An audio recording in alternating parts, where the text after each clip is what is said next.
Star Wars épisode 9 est enfin là, et nous allons savoir tout de suite ce que vaut cet épisode final, s'il en est vraiment un.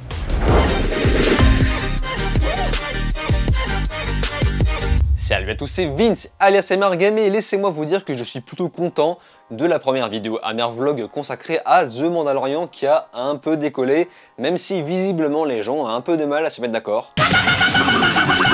Star Wars épisode 9 est réalisé par J.J. Abrams. Il faut savoir que Rian Johnson a repris les commandes lors de l'épisode 8, et ce qui a créé pas mal de dégâts selon beaucoup de fans. Alors moi je suis un peu sceptique de l'épisode 8, mais il faut savoir que c'était plutôt compliqué pour Rian Johnson de reprendre toutes les commandes, c'est-à-dire la réalisation et le scénario. Mais cette fois-ci, J.J. Abrams reprend toutes les rênes, et beaucoup de questions qu'on se posait, auxquelles on va enfin pouvoir avoir les réponses. Avant d'aller plus loin, je tenais à mettre le doigt sur un détail qui n'est pas un spoil, ok, puisqu'on le voit sur l'affiche, d'accord? Et également, c'est inscrit sur l'écriteau de départ, c'est-à-dire que J.J. Abrams voulait qu'on sache ça, il voulait qu'on connaisse exactement le contexte du film avant que celui-ci ne démarre. Il s'agit du retour de Darth Sidious qui dans ce film n'est prononcé que sous le nom de Palpatine. Et celui-ci sera le méchant principal, donc Rey va devoir l'affronter, le scénar reste très manichéen, pas de grande nouveauté de ce côté-là, et je ne sais pas si je dois prendre ça pour une déception quelconque. Personnellement, je trouve les enjeux un peu faciles, le fait de faire revenir Palpatine, pour moi, c'est vraiment un non-prise de risque total. Contrairement à l'épisode précédent qui s'orientait vraiment beaucoup plus sur l'action, cette fois-ci, J.J. Abrams décide de remettre ce côté aventure, qu'on retrouvait beaucoup lors de la trilogie originale, même si c'était un peu moins le cas dans Le Retour du Jedi. Et pour ce dernier volet, ils ont vraiment mis l'accent sur ça. En revanche, le film évitera de mettre l'accent sur l'humour un peu gras et lourd que nous avaient proposé les derniers Jedi et qui avait fait beaucoup de bruit. Dans l'ascension de Skywalker, ils font complètement table rase des vannes complètement débiles et parfois un peu agaçantes. Et c'est une très bonne chose, on a toujours quelques petites vannes à droite et à gauche, mais ça reste très largement acceptable, même si peu de blagues ne m'ont réellement fait réagir. Le scénario proposera parfois des twists, et dont un que je qualifierais de décevant.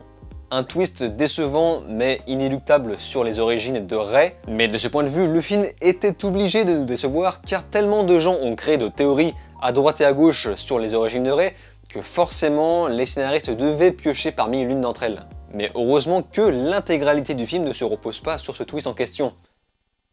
Quoique... J'ajouterai un point sur la réalisation qui dans ce film a énormément de mal à se démarquer, même si pour la première fois dans un Star Wars, on nous montre le côté obscur tel qu'il est réellement, c'est-à-dire de manière très crade, très sombre, très obscure finalement. Et également une violence rarement vue dans un film validé par Disney, et c'est une petite prise de risque que je prends en compte. Les acteurs s'en sortent bien et Reyes de ce côté, en revanche ce n'est clairement pas le film à Oscar. Le film n'est pas bâclé, même si lors de la première partie, énormément d'informations sont accumulées les uns après les autres et c'est un peu compliqué à digérer, mais ça va, ça passe. C'est un petit peu la même chose qu'on retrouvait dans Le Réveil de la Force, un peu moins dans l'épisode 8 qui lui proposait des passages un petit peu chiants, il faut le dire. Là ce n'est pas le cas, ils foncent droit devant, ils racontent leur histoire, point barre. Et un énorme point négatif sur la musique. La musique est clairement l'une des moins originales de tous les Star Wars réunis. Aucun thème de marquant, voire même aucun thème dans ce film. On nous propose que des musiques d'ambiance, quelques petits thèmes qu'on retrouve, des petits thèmes d'ambiance, j'ajoute. On n'a même pas essayé de nous faire revenir des thèmes cultes de la licence, non, non. J'en conclus donc que John Williams arrive un petit peu sur sa fin et qu'il commence sérieusement à s'essouffler. Les effets spéciaux sont impeccables, mais ce n'est plus vraiment une surprise.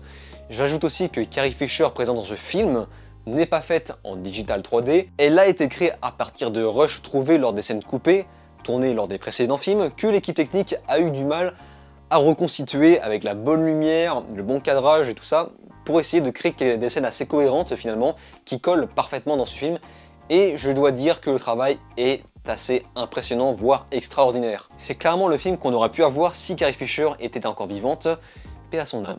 Bonne chance Vincent pour le montage, bonne chance, merci Vincent. Au final, je vous ai énoncé pas mal de points positifs et quelques points négatifs, mais dans tout ça, ça manque de quelque chose de très important. Est-ce que vous voyez de quoi je parle? Je vous laisse deviner.